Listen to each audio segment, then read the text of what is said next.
Hoy vamos a ver de trabajo, energía cinética y potencia en movimiento rotacional, el ejercicio resuelto número 3. Trabajo, energía cinética y potencia en movimiento rotacional. Un cilindro macizo de 10 kilogramos de masa y 10 centímetros de radio gira a 10,50 radianes por segundo cuando se le aplica un freno de tipo zapata como se muestra en la figura. Si el coeficiente de fricción cinética entre la zapata y el cilindro es de 0,40 y el cilindro gira 3 revoluciones hasta detenerse, calcular a. ¿Cuál es la energía cinética rotacional inicial del cilindro? B. ¿Cuál es el torque que debe hacer el freno? C. ¿Cuál es el trabajo realizado por la fuerza de rozamiento? D. ¿Cuál es la potencia media del frenado? Bien, tenemos acá este cilindro que está girando a 10,5 radianes por segundo cuando se baja el freno. El freno tiene toda una zapata que hace contacto con esta parte del cilindro y lo va frenando. Es decir, tenemos al cilindro girando, se aplica el freno y aparece esta fuerza de fricción que lo que hace es detenerlo cuando has dado 3 revoluciones. Entonces el freno aplica una fuerza sobre el cilindro y la superficie del cilindro le hace una fuerza normal, igual y opuesta a la de frenado que se aplica. Además, la fuerza de fricción actúa a una distancia R, que después nos va a hacer falta para poder calcular la torca que genera esta fuerza de fricción, que es la que trabaja.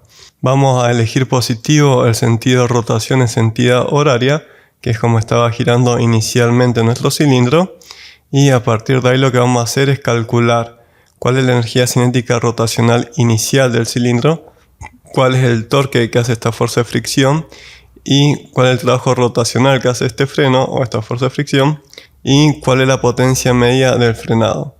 Bien, como siempre vamos a empezar anotando los datos. Tenemos que la velocidad angular inicial son de 10,5 radianes por segundo. La velocidad angular final es de 0 radianes por segundo porque lo frena. El delta tita, es decir, cuántas revoluciones da hasta frenarse, son 3 revoluciones. El coeficiente de fricción cinética entre la zapata y el disco de 0,40. La masa del cilindro es de 10 kilogramos y el radio es de 0,10 metros. Estos son los datos. Las incógnitas es cuál es la energía cinética inicial del cilindro, cuál es el torque que genera este freno, cuál es el trabajo realizado por la fuerza de fricción o rozamiento y cuál es la potencia media de frenado. Vamos a empezar calculando la energía cinética rotacional con la ecuación que vimos en el video de teoría de energía cinética en movimiento rotacional de cuerpos rígidos, que nos dice que la energía cinética es igual a un medio del momento de inercia por la velocidad angular al cuadrado. Acá todos son datos menos el momento de inercia. El momento de inercia para un cilindro vimos en el video de teoría que es un medio de la masa por el radio al cuadrado. Vamos a reemplazar todo este lado de la igualdad en esta parte de la ecuación donde dice I y nos queda que la energía cinética es igual a un medio por la masa por el radio al cuadrado por la velocidad angular al cuadrado. Ahora sí, todos son datos. Donde está la masa escribimos 10 kilogramos. Donde está el radio reemplazamos 0,10 metros.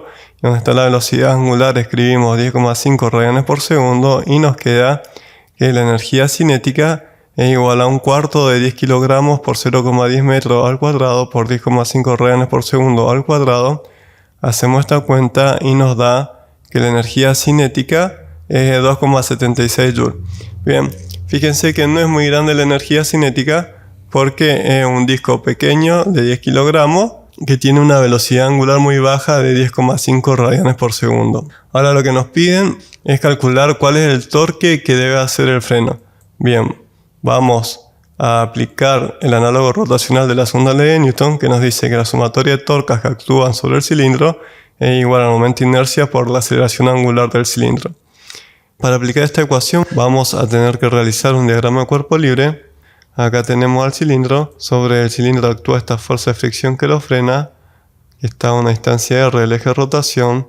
Además actúa esta fuerza que le aplica el freno, que produce una reacción de la superficie haciendo la misma fuerza hacia arriba que es la fuerza normal, y además tenemos el peso del cilindro y la reacción en el cojinete al peso más esta fuerza más la fuerza de fricción es una fuerza normal en esta dirección aproximadamente. Si quieren saber por qué el vector normal no es derecho hacia arriba el movimiento rotacional, sino que está desviado a un ángulo phi, hemos hecho varios ejercicios donde lo hemos calculado, entonces les invito a que los vean.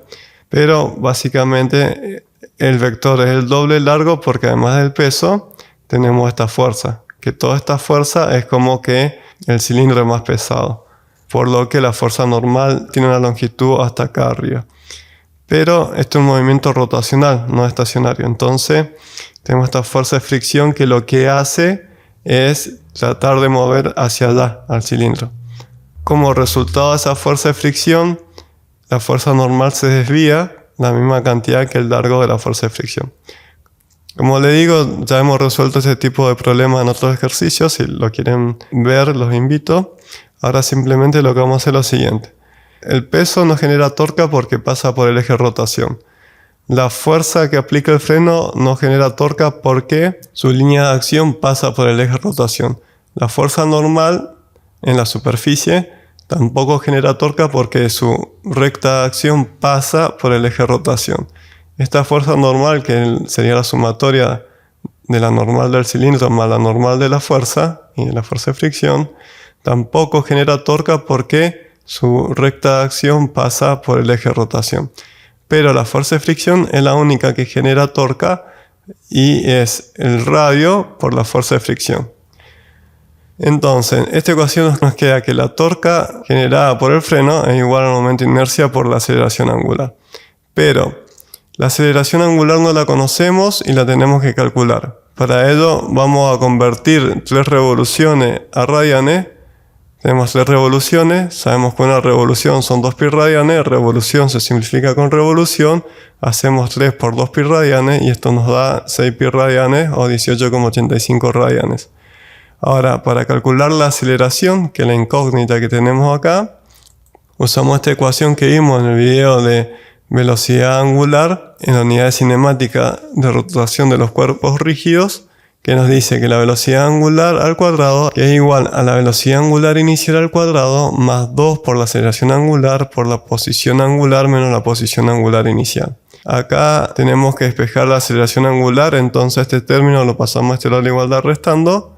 Al 2 por el delta tita lo pasamos a este lado de la igualdad dividiendo y nos queda que la aceleración angular es igual a la velocidad angular final menos al cuadrado menos la velocidad inicial al cuadrado dividido 2 por la posición menos la posición angular. Acá simplemente reemplazamos la velocidad angular final es 0 porque se frena, está quieto. La velocidad angular inicial es 10,5 radianes por segundo. El delta tita ya lo tenemos, que son 18,85 radianes. Reemplazamos y nos queda que la aceleración angular es igual a 0 al cuadrado menos 10,5 radianes por segundo al cuadrado dividido 2 por 18,85 radianes. Hacemos esta cuenta y nos da que la aceleración angular es igual a menos 2,92 radianes por segundo al cuadrado. Y ya tenemos la aceleración angular para reemplazar acá en la ecuación de torque. Donde está el momento de inercia, vamos a escribir esta ecuación, que es el momento de inercia que usamos recién, que es 1 medio de la masa por el radio al cuadrado, y nos queda que el torque generado por la fuerza de fricción o rozamiento es igual a 1 medio de la masa por el radio al cuadrado por la aceleración angular.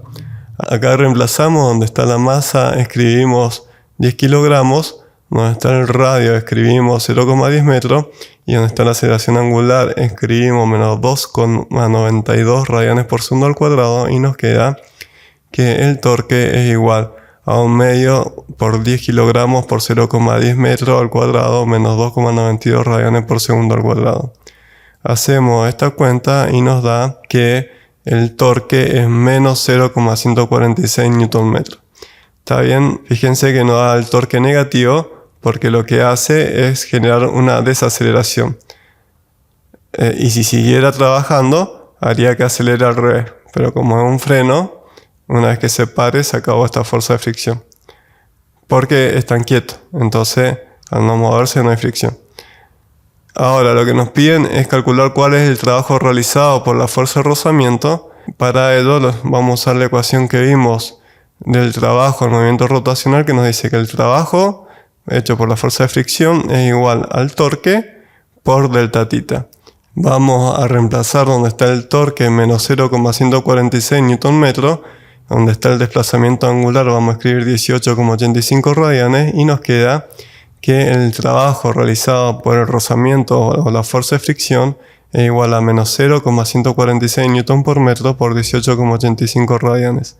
Hacemos esta cuenta y nos da que el trabajo hecho por la fuerza de rozamiento es de menos 2,75 Joule. Ese es el trabajo que hace el freno, pero no es la fuerza que empuja hacia abajo a este freno, sino es la fuerza que hace la fricción, es decir, el rozamiento que hay entre la zapata y el disco. Esta fuerza, que es con la que uno lo empuja para que frene, no realiza trabajo, porque es perpendicular al desplazamiento. Bien, ahora lo que me están preguntando es cuál es la potencia media del frenado. Vamos a usar la ecuación de potencia media que vimos en el video de teoría, no de potencia de movimiento rotacional, sino cuando estudiamos energía cinética, trabajo y potencia, que nos dice que la potencia media es igual a la variación del trabajo dividido el tiempo en que se produjo esa variación de trabajo. Acá es simplemente reemplazar, pero no conocemos en qué tiempo se frenó. Sabemos que se frenó en 3 revoluciones, pero no sabemos cuánto tiempo es. Entonces, vamos a usar la ecuación de posición para un cuerpo rígido con movimiento rotacional y vamos a armarla. Tenemos que la posición angular inicial es 0, porque es de donde empezamos a medir. Tenemos velocidad inicial que es 10,5 radianes por segundo y la aceleración la acabamos de calcular y es menos 2,92 radianes por segundo al cuadrado. Y acá en tita lo que queremos que nos dé es las 3 revoluciones, es decir, los 18,85 radianes, porque queremos saber en qué tiempo recorre esos 18,85 radianes. Nos queda esta ecuación, 18,85 radianes igual a 10,5 radianes por segundo por el tiempo, más 1/2 por menos 2,92 radianes por segundo al cuadrado por el tiempo al cuadrado. A esto lo escribimos más bonito y lo que vamos a hacer es escribir la cuadrática. Es decir, pasamos todos estos términos para allá y lo igualamos a 0. Nos queda 1,46 radianes por segundo al cuadrado por el tiempo al cuadrado, menos 10,5 radianes por segundo por el tiempo, más 18,85 radianes igual a 0. Como ven, esta es una cuadrática y esta cuadrática se resuelve con un determinante como este o con una calculadora que lo resuelva solo. Entonces, vamos a optar por la ecuación de la calculadora y nos da que el tiempo 1, es decir, la raíz 1 de este polinomio, es 3,76 segundos. Y la raíz 2 nos da 3,46 segundos. Entonces vamos a tomar el tiempo de 3,46 segundos como el tiempo en que se frena. Acá reemplazamos donde está el trabajo final, escribimos menos 2,75 Joule, donde está el trabajo inicial ponemos 0 porque es antes de que se aplique el freno, y donde está el tiempo final escribimos 3,46 segundos menos 0 segundos. Hacemos esta cuenta y nos queda menos 2,75 Joule dividido 3,46 segundos y nos da que la potencia media es de menos 0,8 watts.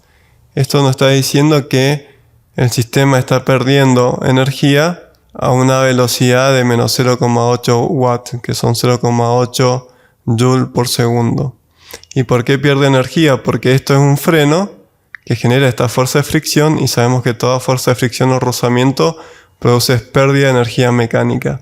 Entonces, toda la energía mecánica que teníamos inicialmente era este cilindro que giraba con velocidad angular constante y eso era pura energía cinética, pero al apretarle este freno aparece esta fuerza de fricción entre toda la superficie del freno y toda la superficie del cilindro donde se tocan y hace que esto se frene.